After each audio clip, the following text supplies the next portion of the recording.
নমস্কার, ব্রেকিং বাংলায় আপনাদের স্বাগত। আমি জয়ন্ত মজুমদার। মঙ্গলবারের একটি ছোট্ট ঘটনা, কিন্তু সেটাই রাজ্য বিজেপিতে অনেককে নাড়া দিয়ে দিয়েছে যে আবার কি রাজ্য বিজেপিতে সমীকরণ বদলাচ্ছে এবং বেশ কিছুটা চাপে শুভেন্দু অধিকারী বলেও অনেকে মনে করছেন, বিজেপির অন্দরে যারা খবরাখবর রাখেন।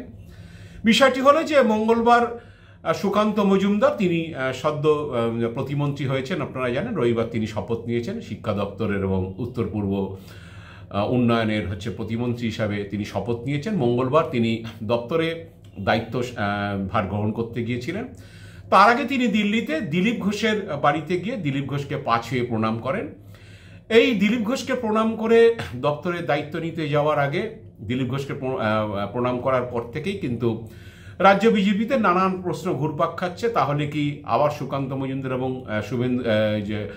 দিলীপ ঘোষ এক হলেন বিজেপির মধ্যে? কারণ সুকান্ত মজুমদার প্রতিমন্ত্রী হওয়ার পরেই রাজ্য বিজেপিতে আলোচনা শুরু হয়েছে, যেহেতু এক ব্যক্তি এক পদ নীতি অবলম্বন করে বিজেপি, এবং সেক্ষেত্রে সুকান্ত মজুমদার কেন্দ্রীয় মন্ত্রী হওয়াতে তার জায়গায় রাজ্য বিজেপির নতুন সভাপতি হবেন। তো সেই সভাপতি কে হবেন এই নিয়ে চর্চা শুরু হয়েছে। তো এই নিয়ে দিলীপ ঘোষ এবং শুভেন্দু অধিকারী দুই শিবিরের মধ্যে লড়াইও শুরু হয়েছে সমাজ মাধ্যমে। দুটি কি বলে ফেসবুক পেজ খুলে দুতরফে শুভেন্দুদার সৈনিক এবং দিলীপদার অনুগামী পেজ খুলে দুতরফে দুজনকেই আক্রমণ করা হচ্ছে। তো এটা যদিও বিজেপি বলেছে যে এটা তাদের কোনো বিষয় না, এটা তৃণমূল এই ধরনের পেজ খুলে তারা বিজেপি দলের অন্দরে গোলমাল লাগানোর বা কি বলে আকচির বিষয়টাকে প্রকাশ করার চেষ্টা করছে, এটা তৃণমূলের ষড়যন্ত্র। যাই হোক, সেখানে দিলীপবাবুর যারা অনুগামী তারা শুভেন্দু অধিকারীকে আক্রমণ করেছেন সেই ফেসবুক পেজে। কারণ সবারই লক্ষ্য যে যাতে এই দুজন কেউ যাতে রাজ্য সভাপতির পদে না বসেন। সেখানে দিলীপবাবুর অনুগামীরা শুভেন্দু অধিকারীকে আক্রমণ করে লিখেছেন যে শুভেন্দু অধিকারী নারদ মামলায় তার নাম রয়েছে, দিলীপবাবুরা বা সুকান্ত মজুমদারদের বিরুদ্ধে কখনো বলা যাবে না, তারা চিটফান্ডের টাকা খেয়ে গ্রেপ্তারির হাত থেকে বাঁচার জন্য বিজেপিতে এসছে। এরকম ধরনের সমস্ত শুভেন্দুকে আক্রমণ করা হয়েছে। এবং আরও যে বিষয়ে শুভেন্দুকে আক্রমণ করেছে যে মুকুল রায় পার্ট 2 হবেন না তো, মানে মুকুল রায়ের মতো বিজেপিতে এসে আবার তৃণমূলে ফিরে যাবেন না তো। এরকম যে শুভেন্দু যেহেতু তৃণমূলে থাকাকালীন তিনি মুসলিম সম্প্রদায়ের সঙ্গে বসে তার অনেক ছবি রয়েছে, সেই সব বিষয়ে কটাক্ষ করা হয়েছে, এই ধরনের আক্রমণ হয়েছে। একইভাবে শুভেন্দু শিবির বা শুভেন্দুদার যে অনুগামী সৈনিক বলে যারা, তারা আবার দিলীপবাবুকে আক্রমণ করেছে যে দিলীপবাবু যেটা দাবি করছেন যে তিনি 2019 সালে তার সভাপতিত্বে 18খানা আসন জিতেছিল এবং পরে 77টা 21 সালের নির্বাচনে আসন জিতেছিল।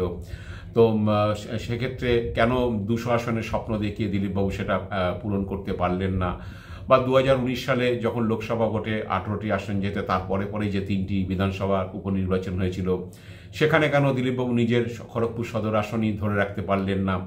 এইভাবে দিলীপবাবুকে আক্রমণ করা হয়েছে।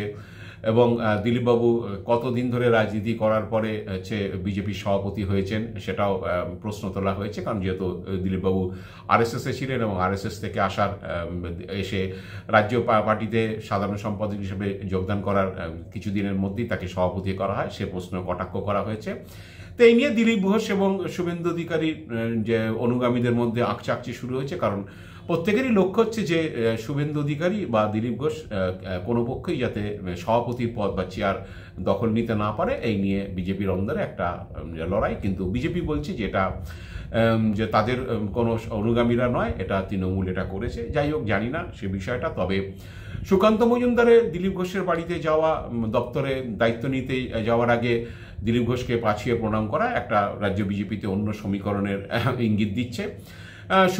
সুকান্ত মজুমদার অবশ্য বলেছেন যে দিলীপদা রাজনীতিতে তার অনেক সিনিয়র, তার কাছ থেকে অনেক কিছু তিনি শিখেছেন।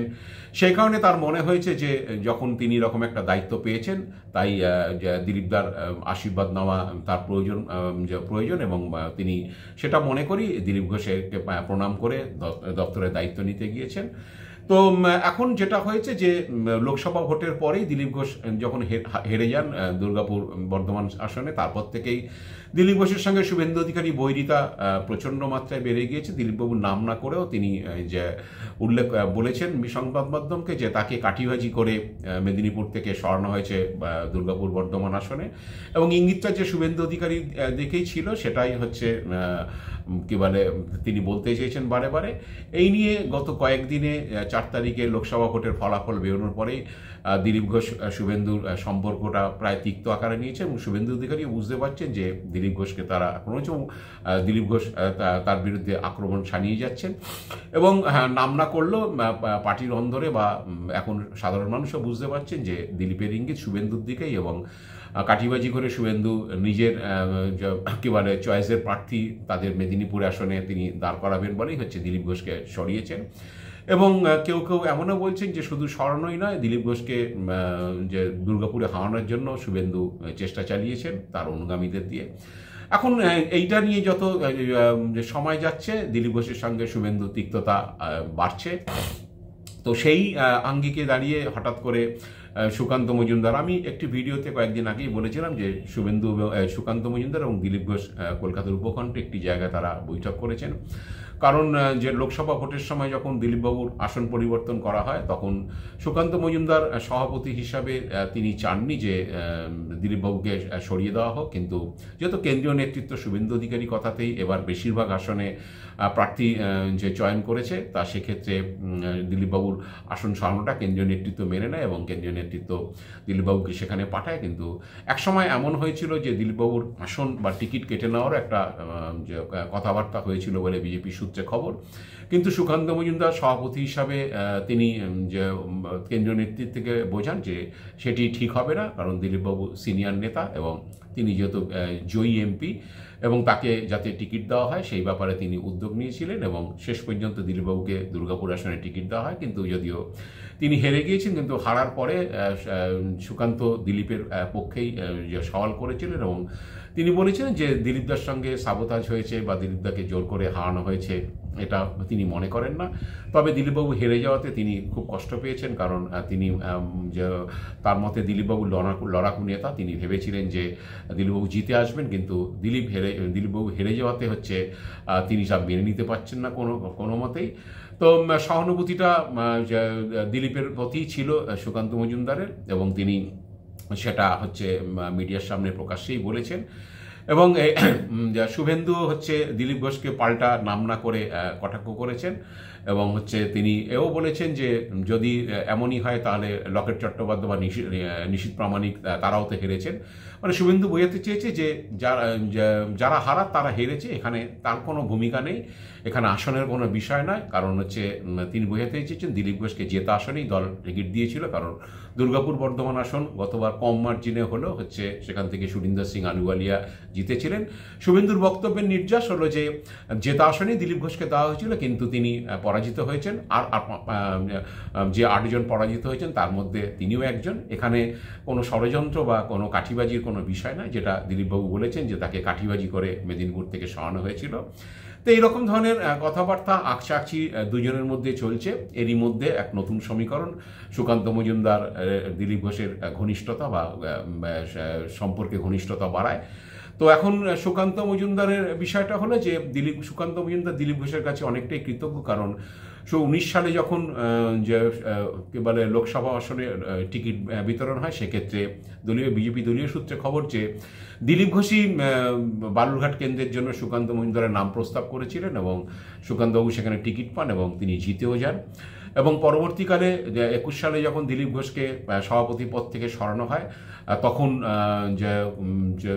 দিলীপ ঘোষ সুকান্ত মজুমদারের পরবর্তী সভাপতি হিসাবে নাম প্রস্তাব করেছিলেন কেন্দ্রীয় নেতৃত্বের কাছে, এবং সুকান্ত মজুমদার সভাপতিও হন।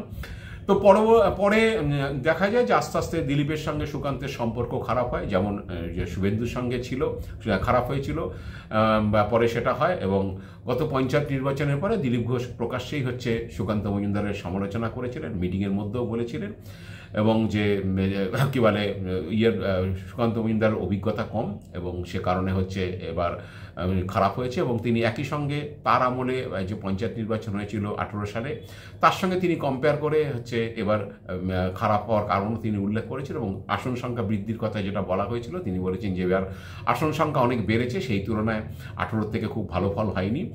তো এইসব কথা সুকান্ত মজুমদার অ্যাপ্রেন্টিস সভাপতি এই ধরনের কথাও দিলীপবাবু বলেছিলেন। সেই নিয়ে সুকান্ত মজুমদারের সঙ্গে দিলীপ ঘোষের একটা দূরত্ব তৈরি হয়েছিল, শুভেন্দুর সঙ্গেও দূরত্ব ছিল।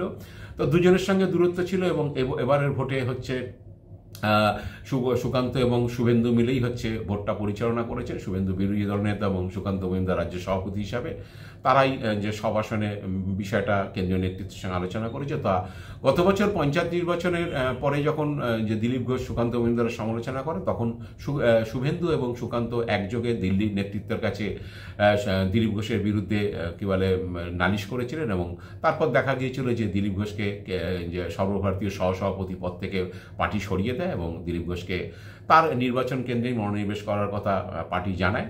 এবং তারপর থেকে দিলীপ ঘোষ মেদিনীপুর কেন্দ্রেই তিনি মনোনিবেশ করেছিলেন। এবং দিলীপের অভিযোগ ছিল যে পার্টি প্রোগ্রামে তাকে ডাকা হয় না, যদিও তিনি কোর কমিটির সদস্য ছিলেন, কিন্তু দিলীপকে ব্রাত্য রেখেই হচ্ছে শুভেন্দু এবং সুকান্ত পার্টি চালাচ্ছিলেন। এবং দিলীপ অনেকটাই কোণঠাসা হয়ে গেছিলেন, কেন্দ্রীয় নেতৃত্ব তার সঙ্গে ছিল না। অনেকেই মনে করছেন যে আগে দিলীপের যে অবস্থান ছিল সেই অবস্থান থাকলে দিলীপকে এবারের নির্বাচনে মেদিনীপুর থেকে তাকে সরানো যেত না, কারণ কেন্দ্রীয় নেতৃত্ব সেটা অ্যালাউ করতো না, যতই শুভেন্দু অধিকারী কী বলে যে চেষ্টা চালিয়ে যান। বা যেহেতু অমিত শাহ এবার শুভেন্দু অধিকারীকে অনেকটাই ক্ষমতা দিয়েছিলেন এবং বিজেপি সূত্রে জানা যায় বেশিরভাগ কেন্দ্রেই হচ্ছে প্রার্থী নির্বাচনের কেন্দ্রে শুভেন্দুর মতামত দিল্লি নেতৃত্ব গ্রহণ করেছে। সেক্ষেত্রে শুভেন্দুর যে দায়টা অনেক বেশি ছিল এবং ভোটে ফল খারাপ হওয়ার জন্য দিলীপ ঘোষ বিজেপির রাজ্য নেতৃত্বকে দায়ী করেন, শুভেন্দুকেও কাঠগড়ায় তোলেন এবং তার আসন বদলের বিষয় নাম না করেই অবশ্য তিনি করেছেন। এবং সুকান্ত মজুমদারের সঙ্গে ব্যাপারেও তিনি সমালোচনা করেছিলেন। কিন্তু হঠাৎ করেই হচ্ছে গত কয়েকদিনের মধ্যে সিচুয়েশনটা অন্যরকম হয়ে গিয়েছে এবং যে দিলীপ সুকান্ত প্রায় কাছাকাছি এসেছেন। এবং মঙ্গলবার দিন সুকান্ত মজুমদার দিলীপের কাছে গিয়ে তার পা ছুঁয়ে প্রণাম করে দপ্তরে যাওয়ার আগে প্রণাম করার পরে অনেকেই মনে করছেন যে দিলীপের সঙ্গে সুকান্ত আবার সেই আগের সম্পর্কটাই ফিরে পেতে চাইছেন। এখন এই রকম একটা অবস্থাতে যেখানে নতুন সভাপতি হবে রাজ্যে 2-1 মাসের মধ্যেই হবে, কারণ বিজেপির কেন্দ্রীয় সভাপতিও বদল হবে, জেপি নাড্ডার জায়গায় নতুন সভাপতি আসবেন। জেপি নাড্ডার টার্ম শেষ হয়ে যাচ্ছে এই মাসে এবং তাকে কেন্দ্রীয় মন্ত্রী করা হয়েছে। নতুন সভাপতি আসার পরেই অবশ্য পশ্চিমবঙ্গ রাজ্যে নতুন সভাপতি নির্বাচন হবে।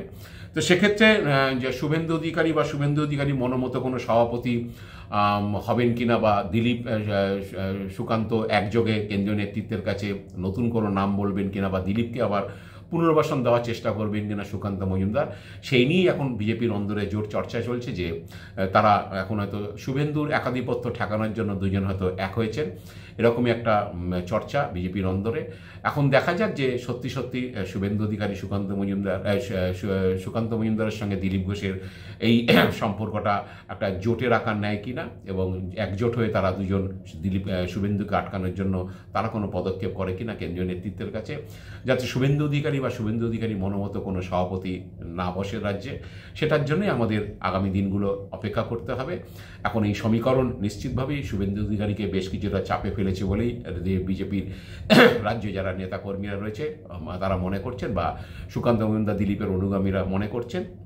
এখন শুভেন্দু এই দুজনকে কী বলে আটকাতে বা কেন্দ্রীয় নেতৃত্বের সেই কী বলে পিঠচাপড়ানি এখনও তার প্রতি থাকে কিনা, কারণ ইতিমধ্যেই হচ্ছে বিজেপির কেন্দ্রীয় নেতৃত্ব বাংলার নেতৃত্বের প্রতি ক্ষুব্ধ, কারণ এখানে অমিত শাহ এবং নরেন্দ্র মোদী বাংলা থেকে ভালো ফল হবে আশা করেছিলেন। তারা ওপেন মঞ্চেই অনেক কিছু বলেছিলেন এবং নরেন্দ্র মোদী তো এমনও বলেছিলেন যে বাংলা থেকে সবচেয়ে ভালো ফল হবে, কিন্তু কার্যত হচ্ছে ফল খারাপ হওয়াতে বা বিজেপির বিপর্যয়ের পরে কেন্দ্রীয় নেতৃত্ব আর শুভেন্দুকে কতটা পাত্তা দেবেন সেই নিয়ে প্রশ্নচিহ্ন রয়ে গেছে।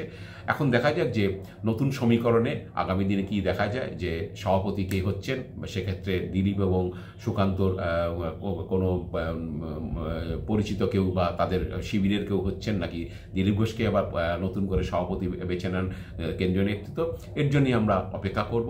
আজ এ পর্যন্তই। আপনারা ভালো থাকবেন, সুস্থ থাকবেন। নমস্কার।